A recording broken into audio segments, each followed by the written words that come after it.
చాలా మంది పంటలు పెట్టుకున్నారు. పంటలు వర్షాలు పడడం లేదు, ఎండిపోతున్నాయి.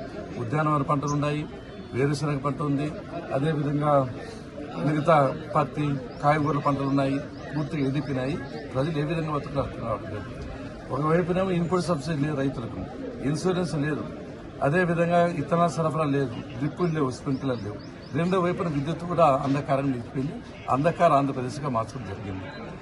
ఒకటి దీనికంతా కారణం జగన్మోహన్ రెడ్డి గారి అసమర్థత. కారణం ఏమంటే తెలుగుదేశం పార్టీ అధికారంలోకి వచ్చి 2014 సంవత్సరంలో 23 మిలియన్ల ఎలక్ట్రాన్ వోల్ట్ విద్యుత్ కొరత ఉంటే మేము వచ్చిన తర్వాత హైడల్ విద్యుత్ కానీ, కోల్ విద్యుత్ కానీ, అదేవిధంగా థర్మల్ విద్యుత్ కానీ, తర్వాత సోలార్ విద్యుత్ కానీ అన్ని రకాలుగా ఇంప్రూవ్ చేసి సర్ప్లస్ గా చేసిన విద్యుత్తును ఇతర రాష్ట్రాలు కూడా ఇచ్చే పరిస్థితికి వచ్చాం.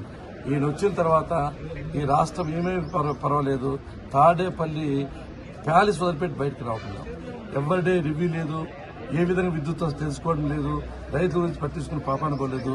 చాలా ఘోరంగా రైతుల యొక్క పరిస్థితి ఆంధ్రప్రదేశ్లో మారింది. కాబట్టి ఇప్పటికైనా ఈ ప్రభుత్వం స్పందించి కళ్ళు తెరిచి ఈ రైతులకు 9 గంటల పాటు విద్యుత్ ఇవ్వాలి, అది కూడా పగలపూట ఇవ్వాలని చెప్పి ప్రభుత్వాన్ని డిమాండ్ చేస్తున్నాం. అందుకే ఈరోజు విద్యుత్ కార్యాలయం ముట్టడి చేయడం జరిగింది. ఇక ముందు